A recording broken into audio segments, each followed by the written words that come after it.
पृथ्वी आज जैसी दिखती है वैसी हमेशा नहीं थी। अरबों साल पहले की अर्थ एक डरावनी, जहरीली और लगभग नर्क जैसी दुनिया थी। आसमान नीला नहीं था, समंदर नीले नहीं थे, हवा सांस लेने लायक नहीं थी और सतह पर कोई हरियाली नहीं थी। यह वह दौर था जब हमारे ग्रह पर जीवन का कोई नामो निशान तक नहीं था। सिर्फ खौलते हुए समंदर, गंधक की बदबू और काले धुएं से भरा वातावरण। हम शुरुआत करते हैं लगभग 4 अरब वर्ष पहले की पृथ्वी से। उस समय पृथ्वी का वातावरण आज वाले वातावरण से बिल्कुल उल्टा था। हवा में सबसे ज्यादा गैसें थीं, carbon dioxide, methane, nitrogen, sulphur और उसके विषैले यौगिक। ऑक्सीजन का नाम भी नहीं था। सूर्य की किरणें सीधे सतह पर गिरती थीं क्योंकि ओजोन लेयर भी मौजूद नहीं थी। यूवी रेडिएशन इतनी तेज थी कि अगर आज का कोई इंसान उस समय एक पल भी वहां खड़ा हो जाए तो उसकी त्वचा तुरंत जलकर खराब हो जाती। समंदर गहरे लाल और भूरे रंग के होते थे क्योंकि उनमें लोहे यानी आयरन की मात्रा बेहद अधिक थी। पानी गर्म था, कभी कभी उबलने के करीब। ज्वालामुखी लगातार फटते रहते थे, राख और गैसें आसमान में भर देते थे। बिजली गिरती, तूफान आते और पृथ्वी की सतह हर पल बदलती रहती। यह ग्रह जीवों के लिए नहीं बल्कि खतरों के लिए बना लग रहा था। लेकिन इसी होस्टाइल दुनिया में जीवन की पहली चिंगारी जलने वाली थी।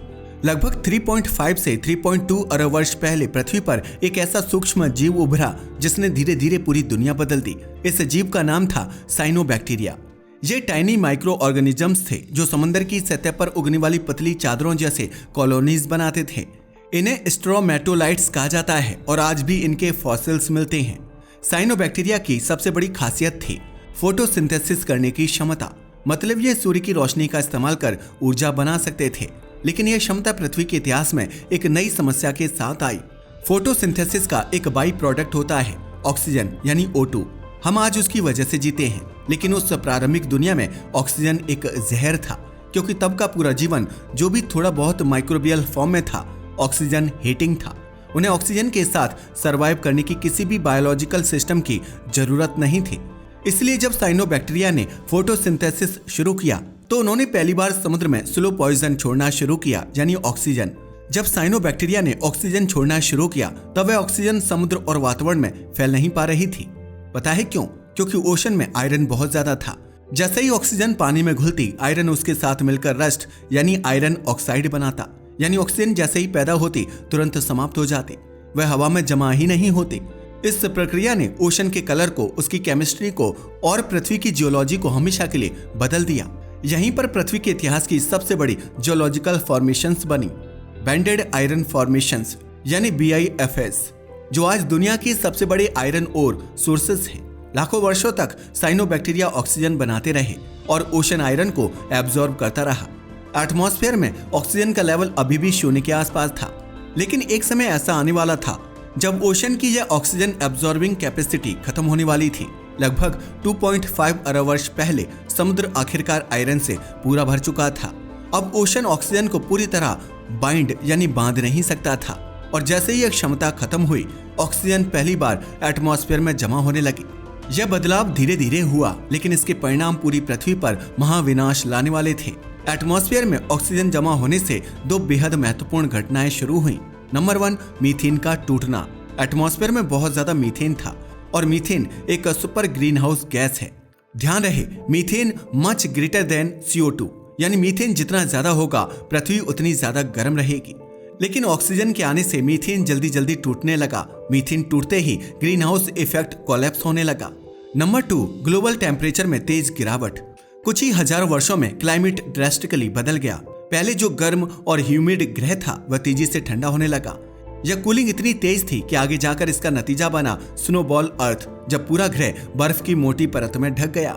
लेकिन कैटास्ट्रॉफी सिर्फ यहीं तक नहीं था। आज के ज्यादातर जीव ऑक्सीजन से जिंदा रहते हैं, लेकिन शुरुआती दुनिया के माइक्रोब्स ऑक्सीजन के लिए बिल्कुल अनप्रिपेयर्ड थे। ऑक्सीजन उनके लिए एक सेल डिस्ट्रॉइंग टॉक्सिन की तरह बिहेव करता था। उस समय के ऑलमोस्ट सभी जीव एनेरोबिक थे, मतलब वे बिना ऑक्सीजन के रहते और उसी में थ्राइव करते थे। जब एटमॉस्फेयर और ओशन में ऑक्सीजन बढ़ने लगी तो उनकी सेल मेम्ब्रेन्स टूटने लगी, मेटाबॉलिक रिएक्शंस फेल होने लगी, DNA डैमेज होने लगा, रेस्पिरेशन सिस्टम्स शट डाउन हो गए और इसी के साथ शुरू हुई पृथ्वी की पहली मास एक्सटिंक्शन। यह एक्सटिंक्शन इतना व्यापक था कि पृथ्वी पर मौजूद माइक्रोबियल लाइफ का एक बहुत बड़ा हिस्सा खत्म हो गया। अर्थ की पहली बड़ी बायोलॉजिकल क्राइसिस ऑक्सीजन के कारण आई। यही वजह है कि वैज्ञानिक इसे कहते हैं द ग्रेट ऑक्सीजन कैटास्ट्रॉफी या द ग्रेट ऑक्सीडेशन इवेंट, कि एक ऐसा तत्व जो आज जीवन का आधार है, उसने कभी पृथ्वी को लगभग पूरी तरह से खत्म कर दिया था। ऑक्सीजन के बढ़ने और मीथेन के गिरने से तापमान इतना गिरा कि वह ग्रह तेजी से ठंडा होने लगा। पृथ्वी की सतह पर आइस शीट्स बन गईं, ओशन की सतह जम गई, सूर्य की रोशनी वापस स्पेस में रिफ्लेक्ट होने लगी। इससे कूलिंग और बढ़ती गई। यह फीडबैक लूप इतना तेज था कि आगे जाकर पूरा ग्रह एक सफेद बर्फ से ढके गोले जैसा बन गया। यही थी वह परिस्थितियां जिसने ऑक्सीजन कैटास्ट्रॉफी को एक प्लैनेटरी आइस एज में बदल दिया। द ग्रेट ऑक्सीजन कैटास्ट्रॉफी सिर्फ मास एक्सटिंक्शन पर खत्म नहीं हुआ, इसने पृथ्वी को एक और भी खतरनाक दिशा में धकेल दिया। एक ऐसी स्थिति जब पूरा ग्रह बर्फ से ढक गया। लगभग 2.4 अरब वर्ष पहले वातावरण में ऑक्सीजन बढ़ रही थी और मीथेन तेजी से घट रहा था। मीथेन के बिना ग्रीन हाउस इफेक्ट लगभग खत्म हो गया। ग्रीन हाउस गैसों का गिरना मानो पृथ्वी के हीटर को अचानक बंद कर देने जैसा था। तापमान लगातार गिरता गया। पहले 10 डिग्री सेल्सियस, फिर 0 डिग्री सेल्सियस, फिर -20 डिग्री सेल्सियस और कई जगह -40 डिग्री सेल्सियस तक। समंदर की सतह पर जमी बर्फ फैलने लगी। जैसे ही आइस शीट्स बड़े होते गए, वे सूर्य की रोशनी को वापस स्पेस में रिफ्लेक्टेड करने लगे। इससे बर्फ और भी फैलती गई। एक सेल्फ एम्प्लीफाइंग साइकिल बन गई। कुछ ही हजार वर्षों में पृथ्वी ऐसी अवस्था में पहुंच गई थी जहां लगभग पूरा ग्रह एक सफेद चमकता हुआ आइस बॉल बन चुका था। जीवन के लिए यह सबसे कठिन समय था। ओशन की सतह की मोटी बर्फ सूर्य की रोशनी को रोक देती थी। फोटोसिंथेसिस लगभग रुक गया। ठंड ने हर चीज को धीमा कर दिया। लेकिन साइनोबैक्टीरिया अभी भी खत्म नहीं हुए थे। साइनोबैक्टीरिया ओशन की गहराई में नहीं रहते थे। उन्हें फोटोसिंथेसिस के लिए सूर्य की जरूरत थी। लेकिन स्नोबॉल अर्थ में ओशन की सतह बर्फ से बंद थी। फिर भी साइनोबैक्टीरिया कुछ कारणों से सरवाइव कर पाए। नंबर 1, बर्फ के पतले क्रैक जोन्स। कुछ क्षेत्रों में बर्फ की परत बहुत पतली थी। इन क्रैक्स से हल्की रोशनी पानी तक पहुंचती थी और वही साइनोबैक्टीरिया को जीवित रहने के लिए बस काफी थी। नंबर 2, ज्वालामुखीय समुद्री वेंट्स। समुद्र की गहराई में हाइड्रोथर्मल वेंट्स लगातार गर्मी और केमिकल्स छोड़ते रहते थे, जहां तापमान बहुत कम नहीं था और माइक्रोब्स के कुछ समूह सरवाइव कर सके। नंबर 3, तेज एडेप्टेबिलिटी। साइनोबैक्टीरिया अर्थ के सबसे एडेप्टिव ऑर्गेनिजम्स में एक है। टेम्परेचर, एसिडिटी और हार्श रेडिएशन हर एनवायरनमेंट में वे एडजस्ट कर सकते हैं। इन्हीं वजहों से जीवन पूरी तरह नष्ट नहीं हुआ। स्नोबॉल अर्थ जितना विनाशकारी था उतना ही महत्वपूर्ण भी, क्योंकि यह इतिहास में पहली बार था जब पृथ्वी ने क्लाइमेट को एक्सट्रीम स्तर पर पुश किया और फिर वापस बाउंस किया। बर्फ से ढके ग्रह पर एक बात नहीं रुकी थी, ज्वालामुखी गतिविधि।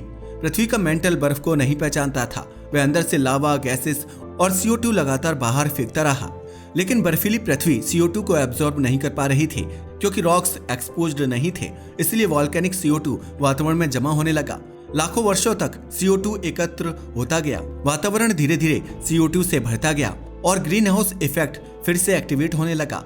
आखिरकार वह बिंदु आया जब CO2 इतना ज्यादा बढ़ गया कि बर्फ पिघलने लगी। पहले दरारें बनी, फिर आइस शीट्स टूटे और धीरे धीरे पृथ्वी फिर लिक्विड ब्लू प्लैनेट में बदल गई। स्नोबॉल अर्थ खत्म हुआ था, लेकिन कैटास्ट्रॉफी ने पृथ्वी को हमेशा के लिए बदल दिया था।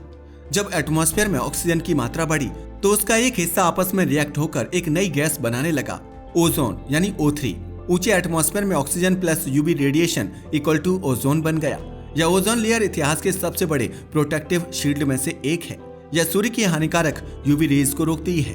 स्नोबॉल अर्थ के बाद ओजोन लेयर बन चुकी थी और लगातार थिक हो रही थी। इसके परिणाम में सतह पर रेडिएशन कम हुआ, DNA डैमेज कम हुआ, शैलो ओशन एनवायरनमेंट्स सुरक्षित हुए, फोटोसिंथेसिस अधिक एफिशिएंट हुआ। यह लेयर कॉम्प्लेक्स लाइफ के विकास के लिए जरूरी थी। इसके बिना कोई प्लांट, एनिमल या मानव कभी इवॉल्व नहीं हो सकता था। स्नोबॉल अर्थ के बाद पृथ्वी पर ऑक्सीजन की मात्रा स्थिर होने लगी। एटमॉस्फेयर और ओशंस में O2 की मात्रा आज जितनी तो नहीं थी, पर इतनी थी कि मेटाबॉलिक पाथवेज बदलने लगे। दुनिया का हर ऑर्गेनिज्म पहले एनएरोबिक रेस्पिरेशन पर चलता था। इस रेस्पिरेशन से कम एनर्जी मिलती थी, लेकिन ऑक्सीजन बेस्ड रेस्पिरेशन यानी एरोबिक रेस्पिरेशन ऊर्जा देने में 15 गुना ज्यादा एफिशिएंट है। यही वो क्षण था जब जीवन का एक्चुअल ट्रांसफॉर्मेशन शुरू हुआ। ऑक्सीजन रेस्पिरेशन के फायदे। नंबर 1, बहुत ज्यादा एनर्जी आउटपुट। नंबर 2, तेज ग्रोथ। नंबर 3, कॉम्प्लेक्स स्ट्रक्चर्स बनाने की क्षमता। नंबर 4, मल्टी सेल्यूलर ऑर्गेनिजम्स की इवोल्यूशन का रास्ता खोला।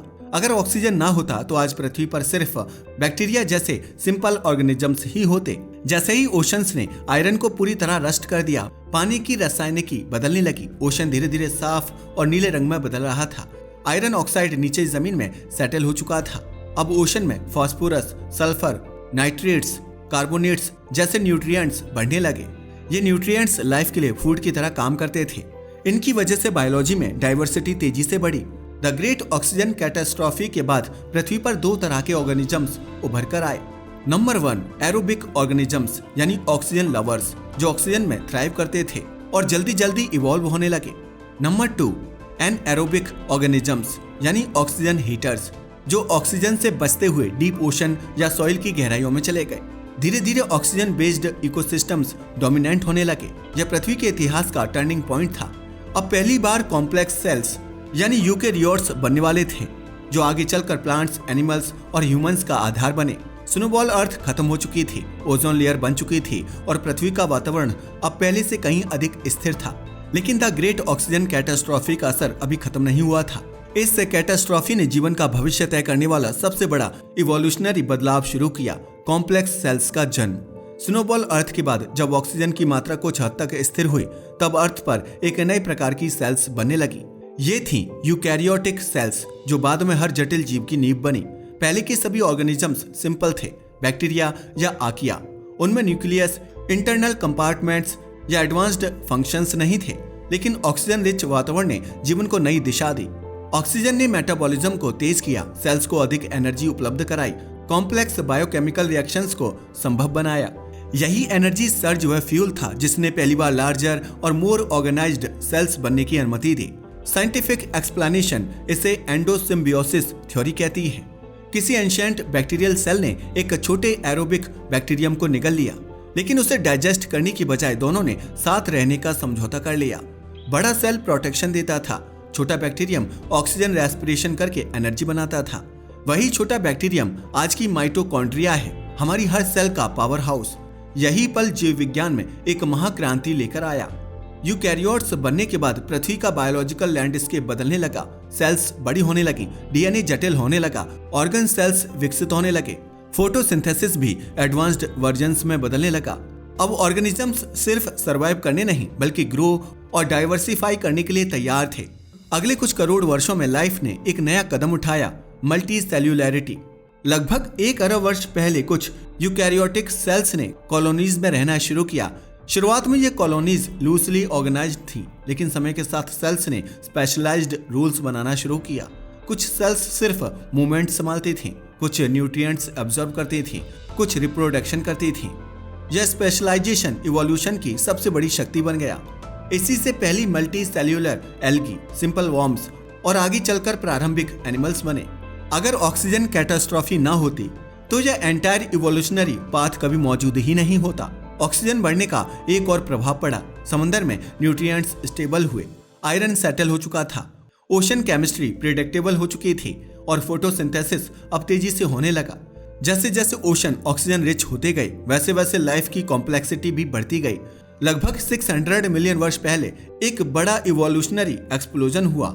एडियाकार्न लाइफ फॉर्म्स, जो पहले बड़े सॉफ्ट बॉडीड ऑर्गेनिजम्स थे, और फिर 541 मिलियन वर्ष पहले आया कैम्ब्रियन एक्सप्लोजन, जब पृथ्वी पर जीवन की डाइवर्सिटी अचानक कई गुना बढ़ गई। इस एक्सप्लोजन में पहली बार आंखें विकसित हुई, नर्वस सिस्टम्स बने, मजबूत शरीर बने, प्रेडेटर्स और प्रे की दौड़ शुरू हुई, कोरल रीफ्स बने, कॉम्प्लेक्स मरीन एनिमल्स विकसित हुए। इन सभी इवोल्यूशनरी इनोवेशंस को चलाने वाली मुख्य ऊर्जा थी ऑक्सीजन। समंदर में कॉम्प्लेक्सिटी बढ़ने के बाद कुछ ऑर्गेनिजम्स ने सरफेस पर आने की कोशिश की, लेकिन बिना ओजोन लेयर के यह संभव नहीं था। ओजोन लेयर अब इतना मजबूत हो चुकी थी कि यूवी रेडिएशन काफी कम हो चुकी थी। इससे पृथ्वी की सतह पहली बार लाइफ फ्रेंडली बनी। सबसे पहले आए सिंपल प्लांट्स और फंगी, फिर आर्थ्रोपॉड्स, फिर एम्फीबियंस, रेप्टाइल्स और मैमल्स। हर कदम पर ऑक्सीजन सेंट्रल रोल निभा रहा था।